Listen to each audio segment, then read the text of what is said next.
TBC 클리닉 건강 365 오늘의 주치 대구 동산병원 심장내과 이현욱 교수와 지금부터 함께하겠습니다. 네, 안녕하세요. 안녕하세요. 안녕하십니까.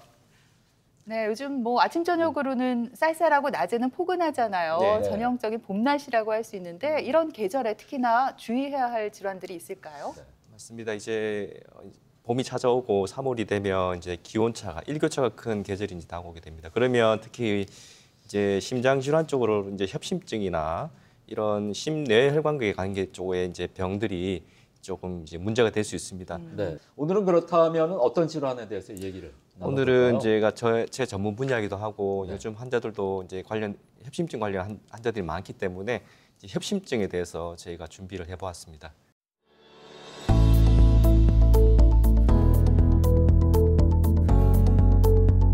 심전도 모양을 보니까 조금 협심증이 의심이 돼요. 지금 활동 시에 나타나는 흉통 이런 것들이 좀 전형적인 협심증 증상이라서 조금 더 정밀한 검사를 좀 진행해 보도록 하겠습니다. 해마다 전 세계 100만 명 이상 심장 질환으로 사망한다는 사실 알고 계십니까? 그 중에서도 협심증은 가장 대표적인 심장 질환입니다. 특히나 3월은 날씨가 풀리면서 활동량과 운동량이 갑자기 늘어나면서 심장에 무리가 생겨 협심증이 증가한다고 합니다. 협심증은 관상동맥이 좁아지면서 발생하는 질환인데요. 평소 가슴을 짓누르는 통증이 있거나 조금만 운동해도 숨이 찬다든지 구토, 어지럼증, 호흡곤란이 생긴다면 협심증을 의심해 봐야 합니다. 당뇨나 고혈압, 고지혈증, 비만, 그리고 흡연은 협심증을 일으키는 위험인자인데요. 이런 위험인자들을 꾸준하게 관리하는 것은 기본. 협심증이 생기지 않도록 무엇보다 미리미리 예방하는 게 중요한데요. 과연 어떻게 하면 협심증을 관리하고 예방할 수 있을까요? 네, 통계를 보니까 유독 이 3월에 협심증 환자가 많다고 하더라고요. 네. 여기에 뭐 특별한 이유가 있을까요? 네, 맞습니다. 이제 추운 겨울에는 아무래도 조금 사람들의 활동이 줄어들게 되고 그렇게 많이 움직이지는 않습니다. 그러면 이제 3월이 되고 기온이 올라가고 날씨가 따뜻해지면 아무래도 활동량도 많이 늘어나고 안 하던 운동도 갑자기 하게 되고 그러다 보면 일시적으로 이제 심장이 이제 안 좋으신 분들 특히 이제 협심증이 자기도 모르고 갖고 있는데 활동량이 갑자기 많아지면 심장이 부담이 될 수 있습니다. 그렇게 되면은 갑자기 이제 협심증 같은 거 찾아올 수 있고 그렇다고 해서 꼭 뭐 3월 달에만 유독 환자가 많다 그런 건 아닙니다. 뭐 날씨가 더운 7, 8월이라는 계절에서도 네. 충분히 협심증 환자들이 볼 수 있습니다. 근데 이 협심증이 관상동맥 질환이라고 알고 있는데 그러면 이 관상동맥에 문제가 생긴다는 말인 건가요? 네, 맞습니다. 우선 이제 관상동맥이라는 용어부터 좀 정리를 하는 게 좋을 것 같은데요. 이 관상동맥이라고 하는 것은 크게 이제 심장을 먹여 살리는 혈관이라고 보시면 됩니다. 크게 총 3가닥이 있고요. 우측으로 1가닥, 좌측으로 2가닥이 이제 이렇게 뻗어 나옵니다. 심장을 둘러싸고 있으면서 이 혈관을 통해서 이제 심장 근육이 필요로 하는 영양분이라든지 산소 뭐 이런 필수 에너지를 이제 공급을 받게 됩니다. 근데 만약에 이 관상동맥이라는 혈관에 병이 생기게 된다. 예를 들어서 협착이 진행이 되고 좁아지게 되면 아무래도 혈액순환이 좀 원활하게 이루어지지 않습니다. 그러다 보면은 이제 내가 격한 운동을 하거나 노동을 하거나 일을 할 때 아니면 뭐 등산하거나 이럴 때 갑자기 필요한 그러니까 심장이 펌핑을 할 때 충분한 그런 혈액 공급이 안 되기 때문에 가슴 통증이 생기게 되고 심하게는 호흡 곤란까지 올 수도 있습니다. 그렇군요. 예. 그렇다면 이제 혈관 얘기가 나왔는데 예. 우리가 흔히 알고 있는 동맥경화나 심근경색 이게 이제 협심증과는 좀 구분이 되는 건가요? 어떻게 다른가요? 원래 이제 협심증과 심근경색의 근본적인 원인은 동맥경화증입니다. 일단 동맥경화증에 대해서 잠깐 살펴보면 동맥경화증이라는 것은 심장 혈관 안쪽에 이제 기름때가 이제 쌓여가지고 나중엔 딱딱하게 굳어지는 병입니다. 결국은 이런 이제 점점 이런 축적물들이 쌓이게 되면서 혈관 내경이 좁아지게 되고 그러다 보면 이제 협심증 증세가 나타날 수 있고 나중에 심하게는 심근경색까지도 갈 수 있는데 협심증하고 심근경색은 엄연히 말하면 다른 질환입니다. 협심증이라고 하는 것은 심장 아까 말씀드린 관상동맥의 내경의 직경이 점점 좁아지고 심해지면서 이제 흉통 같은 증상이 나타나는 것이고요. 심근경색은 뭐 협심증이 진행이 더 나빠지면 심근경색이 온다 이렇게 이제 잘못 알고 계시는 분들도 있는데 네. 협심증의 그 협작 정도가 아주 뭐 미미하더라도 그게 갑자기 어떤 이벤트에서 갑자기 그 쌓여 있던 축적물이 화산 폭발하듯이 터지면서 네. 그 안에 피떡이 만들어지고 그러다 보면 혈관이 완전히 꽉 막히게 됩니다. 그럼 혈액순환이 안 되는 거죠, 그죠? 그러면서 이제 심근경색이 일어나는 거거든요. 그래서 그런 경우에는 갑작스러운 흉통이 많이 찾아오고 그렇습니다. 그래서 이런 경우는 보통 이제 외래로 이제 오시는 것보다는 오히려 119나 이런 걸 통해서 응급실로 많이 이제 오시게 되고요.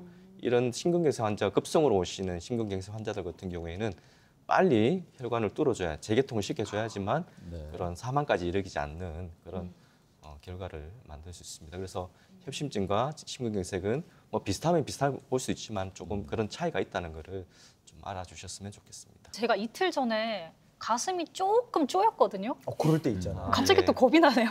그러면 어떤 증상을 저희가 협심증이라고 보면 될까요? 아까 뭐 가슴 통증이라거나 심하면 호흡곤란 얘기를 해주셨는데 근데 그 네. 연령대가 낮아 보여 20대로 보이셔가지고 감사합니다. 여자분들 젊은 여성분들은 20대 분들은 협심증의 가능성이 굉장히 떨어집니다. 아. 희박합니다. 그리고 가슴이 쪼인다. 네. 이렇게 많이 찾아오셔. 특히 요즘에 보면 코로나 백신 맞고도 많이 오십니다. 오. 네. 백신 맞고 부작용이 아닌가 싶어서 가슴이 두근거린다, 가슴이 아프다, 쪼인다, 뭐 숨이 찬다 이렇게 오시는 분도 꽤 있거든요. 네. 근데 뭐 보통 이제 그런 경우에는 검사를 해보면 다 괜찮은데 이제 가슴이 쪼인다고 했을 때 이제 그것부터 하면 쪼이는데 증상에 대해서 조금 정확하게 아셔야 됩니다. 무조건 그냥 가슴이 쪼인다 해서 다 협심증은 아니고요. 네. 예를 들어서 내가 활동 시에 예를 들어서 계단을 올라가거나 뭐 심한 운동을 하거나 무거운 거 들거나 어떤 심장에 부담을 줬을 때 그런 증상이 나타난다 하면 조금 협심증에 가까운 증상이라고 할 수 있습니다. 네. 그렇지만 가만히 있는 중에 네. 그죠? 뭐 한 번씩 쿡쿡 쑤신다, 네. 네네네, 누른다, 뭐 그랬어요. 쪼인다 이런 경우에는 조금 협심증과는 거리가 조금 먼 증상 같습니다. 그리고 다행이네요. 실제로 네. 가슴이 아픈 환자들 중에 협심증 환자가 그렇게 많지는 않습니다. 네. 우리가 이제 이렇게 조사를 해보면 한 5~10%치 안 된다고 돼 있거든요. 흉통을 네. 가진 환자들 중에는. 그래서 그렇게 알고 계시면 되겠습니다. 네. 또 어떤 분은요 소화가 좀 며칠 안 돼서 네. 배도 아픈 것 같고 그래서 병원에 갔더니 소화불량이 아니라 이게 또 협심증이라는 진단을 받은 경우도 있더라고요. 어떤가요? 예, 맞습니다. 저도 그런 경험이 있는데 환자분들이 이제 체하다고 오시는 분들이 있습니다. 그러면 대부분 이제 생각하실 때는 아이고 뭐 음식을 잘 먹어서 꼭 체했겠지라고 이제 가볍게 넘어가는 경우가 있는데 물론 뭐 그렇게 볼 수도 있겠지만 그래도 협심증인 경우도 이제 중간에 숨어 있는 경우가 있기 때문에 그걸 잘 발견하셔야 됩니다. 예를 들어서 뭐 체했는데 환자분들이 이제 병을 돌아다니면서 내시경도 해보시고 내시경 상태도 깨끗하고 위장약 먹었는데도 뭐 위장 관련된 약을 먹었는데도 불구하고 계속 증상이 남아 있다. 이런 경우에는 한 번쯤은 심장, 협심증 관련한 검사를 한번 받아보시는 게 중요하겠습니다. 네. 네. 근데 교수님께서 말씀하실 때 뭐 만성 질환에 대해서 여러 번 언급을 하셨잖아요. 뭐 고혈압이나 당뇨가 있을 경우에는 검사를 받아봐야 된다. 이 말인즉슨 당연히 저희가 이제 이 만성 질환이 있으면 다른 질병으로부터 이제 노출이 되잖아요. 협심증에도 당연히 좀 위험 요인이 되겠네요, 그렇죠? 네, 그렇습니다. 결국은 아까 처음에 앞서 말씀드린 바와 같이 협심증, 심근경색의 근본적인 원인은 동맥경화증이라고 그랬습니다. 그 동맥경화병의 그 위험 요인은 아까 말씀드린 대로 당뇨나 고혈압, 고지혈증, 뭐 그리고 비만, 그리고 뭐 가족력도 있을 수 있겠고요. 여러 가지가 있을 수 있습니다. 그러니까 그런 만성 질환이 있으면 있을수록 많으면 많을수록 동맥경화증이 쉽게 찾아오고 그거로 인해서 심내혈관계, 예를 들어서 심장 같으면 협심증이나 심근경색이 되겠고 머리 쪽 같으면은 뇌경색이나 뭐 뇌출혈 이런 게 되겠고요. 그리고 뭐 다른 뭐 하지혈관, 다리로 흘러내려가는 혈관, 동맥도 문제가 이제 있을 수 있겠죠. 막히거나 좁아지거나. 그래서 실제로 다리 혈관이 막혀서 스텐트 하는 경우도 있습니다. 그래서 당뇨나 이런 혈압 기저질환 많으신 분들은 머리부터 발끝까지 관련된 혈관들이 다 어느 정도 영향을 미치게 됩니다. 그래요. 말씀을 듣고 나니까 이제 주기적으로 정기적으로 협심증 검사를 좀 해봐야 되는 게 아닌가 걱정이 들기도 하는데 네. 저처럼 이렇게 협심증 걱정이 될 경우에 검사를 어떻게 하게 되나요? 뭐 협심증을 조기에 잡아내는 검사는 없습니다. 뭐 제가 누누이 말씀드리지만 일단은 증상이 있으면 빨리 병원에 찾아오는 게 제일 중요한 것 같고요. 특히 이제 기저질환이신 분들, 혈압 당뇨가 있으신 분들은 매년 그래도 건강검진하고 약을 충분히 이제 타시잖아요. 이제 그런 자기 관리가 필요합니다. 그러니까 혈압도 목표하는 혈압 아래로 잘 유지를 하셔야 되고 당뇨 수치도 엄격하게 조절하셔야 되고 콜레스테롤 수치도 엄격하게 조절하시는 게 협심증으로 가는 길을 막는 방법이 되겠고요. 뭐 요즘에는 검진을 통해서도 뭐 여러 가지 심장 관련한 검사들을 많이 하시더라고요. 네. 뭐 예를 들어서 심장 초음파도 많이 하시잖아요. 네. 그리고 뭐 요즘에는 이제 영상학 적으로 심장 혈관을 보는 특수 CT가 있습니다. 협심증 잡아내는 CT라고 볼 수 있는데 그런 것도 많이 찍어서 저한테 이제 문의가 많이 들어와요. 검진에서 CT를 찍었는데 뭐 석회와 병변이 있고 몇 프로가 좁아졌다 하더라 관상동맥이. 그래서 심장내과 진료를 보시라 하고 이제 의뢰 받아서 오시는 경우가 많습니다. 그 정도로 아무래도 이제 협심증에 관련해서 사람들의 관심도가 많이 높아진 것 같습니다. 예, 그렇군요. 사실 심장에 어떤 이상이 느껴지면 병원을 찾아서 검사를 받잖아요. 예. 그럼 처음 검사를 할 때 심전도 검사만 하면 되나요? 그리고 또 예. 심전도에서는 어떻게 이상을 알 수가 있어요? 네, 맞습니다. 보통 이제 증상이 있어서 오시는 분들 외래에서 이제 주로 이제 하는 기본적인 검사가 뭐 심전도나 엑스레이를 찍는데요. 보통 협심증은 심전도로 알 수가 없습니다. 아, 그래요? 네. 심전도가 아무리 정상이라도 협심증이 있을 수 있거든요. 네. 그래서 협심증을 감별하려면 다른 여러 가지 정밀한 검사를 해봐야 됩니다. 가장 손쉽게 할 수 있는 검사가 우리가 운동부와 심전도 검사. 그다음에 이제 아까 말씀드린 관상동맥, 심장 혈관 보는 CT. 그다음에 마지막으로는 심장 혈관 보는 조영술이 있습니다. 그 세 개가 대표적인 세 가지 검사 방법이고요. 그렇습니다. 병원에 가서 진단을 받았는데 협심증이라고 진단을 받았어요. 네. 그러면 치료를 그냥 약물 치료만 해도 되나요? 아니면 뭐 심각한 경우에 수술까지 가야 하나요? 뭐 그렇습니다. 예, 이게 치료 방법은 여러 가지가 있습니다. 크게 세 가지로 보시면 되는데 약물 치료, 그다음에 시술 관련된 부분, 그리고 수술, 마지막에 수술까지 하는 경우도 있는데요. 대부분 이제 협심증이라고 오시는 분들 중에 우리가 검사를 해보면 그렇게 이제 협착 정도가 심하지 않은 분들이 있어요. 예. 보통 우리 같은 경우에는 이제 심하다는 기준이 이제 협착 정도가 70%가 이상 좁아져 있으면 심하다고 이제 얘기를 하고 뭐 시술이 필요할 때도 있고 수술이 필요할 때도 있습니다. 그렇지만 70% 미만이고 어느 정도의 이제 협심 증상 갖고 있으면 우선은 한번 약물 치료를 먼저 해보죠. 네. 약물 치료를 했을 때 경과가 좋고 이 환자가 어느 정도 안정적으로 잘 유지가 되면 굳이 뭐 다른 위험한 시술까지는 하실 필요는 없을 것 같고요. 만약에 약물 치료도 불구하고 증상이 계속 있어요. 아파요. 그러면 이분들은 다시 한번 1년 뭐 6개월에 1년 뒤에 다시 한번 그 운동부 검사나 아니면 CT를 찍어서 병변이 좀 더 나빠졌다. 이전에 비해서. 그러면 적극적인 시술을 고려할 수 있습니다. 그리고 뭐 수술하는 경우도 드물지만 있는데 그런 경우에는 이제 아까 말씀드린 심장 혈관이 크게 세 가닥 있다 그랬잖아요. 네. 이 세 가닥 모두 좁아지고 문제가 있어요. 아주 심하게 협착이 진행돼 있고 그리고 뭐 그런 경우에는 이제 우리가 가슴을 열고 오픈 하트 개용술을 해서 심장 혈관을 다른 혈관과 이어주는 관상동맥 우회수라는 수술을 하기도 합니다. 그런 경우에는 좀 드문 케이스입니다. 네. 사실 주변에 생각보다 이 협심증 환자들이 많이 있는 것 같습니다. 좀 전에 얘기를 해주셨는데 관상동맥 스텐트 삽입술을 한 분들도 꽤 많이 계시거든요. 근데 이게 좀 전에 시술이라고 하셨거든요. 그래서 네. 수술보다는 시술이 좀 더 좀 간단하고 그런 거 아니겠습니까? 맞습니다. 아무래도 수술보다 시술이 간단하지요.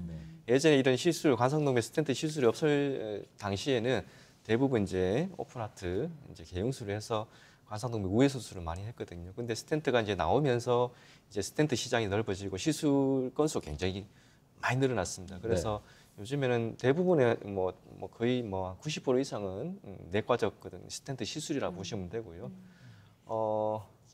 시술하는 과정은 그렇습니다. 보통 우리가 이제 전신 마취 아니죠. 수술이 아니다 보니까 시술이다 보니까 전신 마취 하진 않습니다. 그래서 이제 국소 마취를 들어가고 하는 부위는 그렇습니다. 우리가 밖에서 이렇게 만질 수 있는 동맥을 이용해야 되니까 요골 동맥, 손목 동맥이라고 하고 아니면 대퇴혈관이 있는 대퇴동맥 요 두 개를 자주 우리가 이용하는데요. 거기에다가 이제 살짝 우리가 마취 주사를 넣어서 국소 마취를 한 다음에 그다음에 이제 천자를 합니다. 천자라는 것은 이제 심장 그 동맥을 뚫는 거 살짝 구멍을 내서 그 사유로 해가지고 모든 기구가 이제 들어갑니다. 그러면서 밖에서 조영제를 쏘면서 이제 심장 혈관을 쭉 이제 보는 거죠. 그러면 이제 혈관이 어디가 문제가 있고 괜찮은지 뭐 그런 걸 우리가 대충 알 수 있습니다. 그래서 만약에 이제 그런 병변이 보이면 바로 그 자리에서 시술까지도 가능합니다. 그래서 진단과 동시에 시술까지 이루어지는 게 관상동맥 조영술, 심장혈관 조영술이 되겠습니다. 예. 굉장히 많이 편리해졌네요. 네, 근데 맞습니다. 하나 염려되는 거는 혹시나 이 시술을 하고 나서 재발이 될 수 있는지 재발 없으면 좋겠는데 예, 어떻습니까? 재발이 될 수 있습니다. 이제 뭐 과거에 비해서는 스텐트 시술하시는 분들 재협착률이 많이 줄어들었는데요.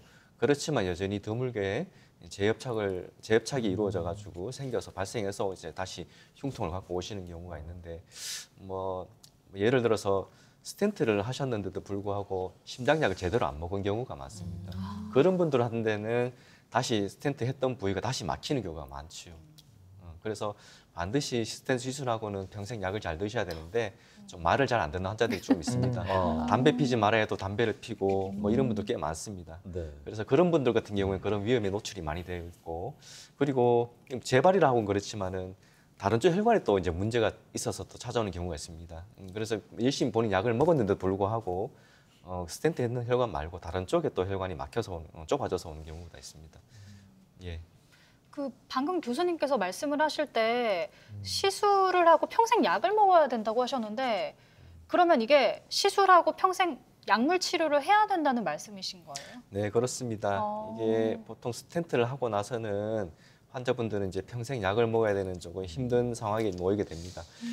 그렇지만 스텐트 약물 평생 이제 아스피린과 같은 그런 항혈소판 제제를 평생 먹지 않게 되면 아까 말씀드렸듯이 스텐트 재협착이 일어날 수 있고요. 더 심각한 그런 결과를 초래할 수 있기 때문에 반드시 약을 복용하셔야 되고 물론 처음에 시작할 때 약이 많아요. 아스피린, 플라빅스 뭐 여러 가지 다양한 혈소판 제제를 쓰는데 나중에 시간이 지나면서 환자가 어느 정도 이제 경과가 좋으면 약을 줄여볼 수는 있습니다. 그래서 뭐 그렇게 나중에는 크게 부담되지 않는 양으로 약을 드실 수 있기 때문에 그 점만 잘 주의하신다면 이제 고생 안 하고 뭐 정상인들처럼 지낼 수 있을 것 같습니다.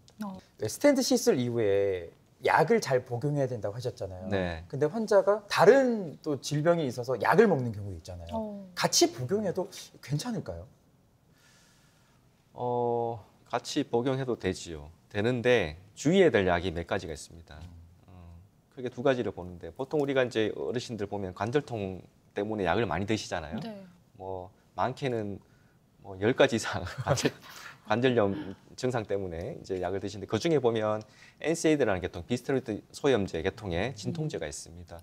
그런 같은 경우에는 우리가 보통 스텐트 시술하고 나서 아스피린이라든지 항혈소판 제제를 평생 먹어야 되는데 그런 NSAID 계통의 이제 약물까지 같이 복용하게 되시면 위장관계 쪽에 뭐 출혈 문제라든지 그죠? 그런 문제가 발생할 수 있고요.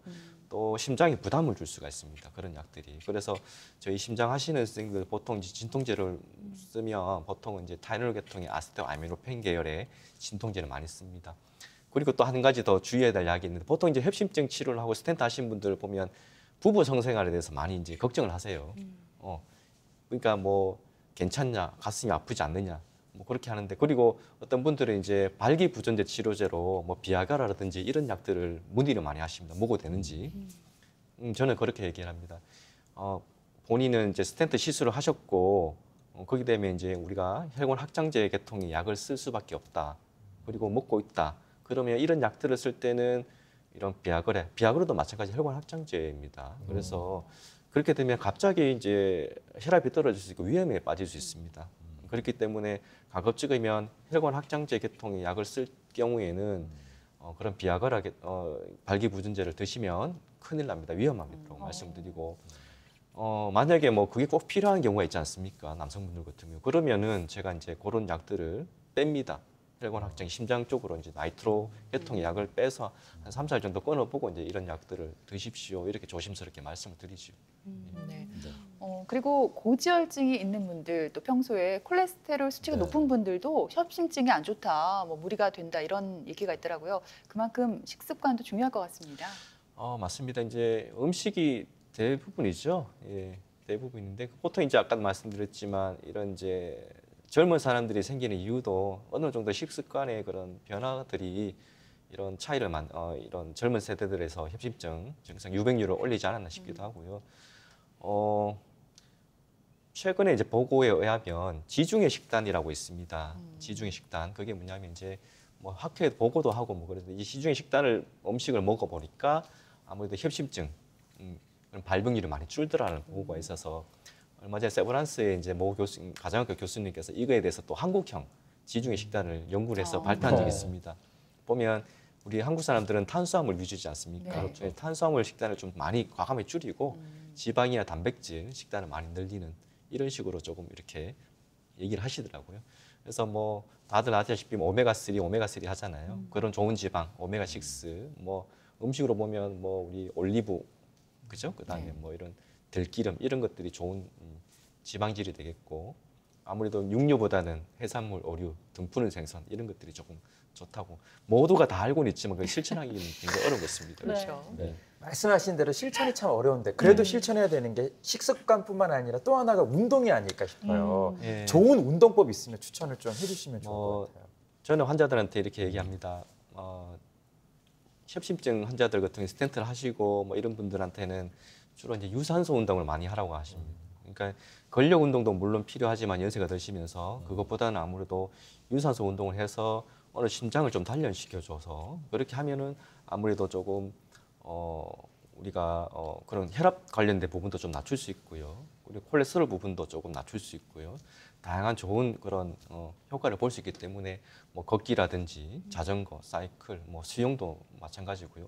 이런 유산소 운동을 적극 권장하고 있습니다. 네. 자, 심장 건강을 잘 지키기 위해서 유산소 운동 적절히 할 필요가 있겠습니다. 자, 오늘 좋은 정보 알려주신 이현욱 교수님, 좋은 말씀 감사드립니다. 네, 고맙습니다. 고맙습니다. 감사합니다.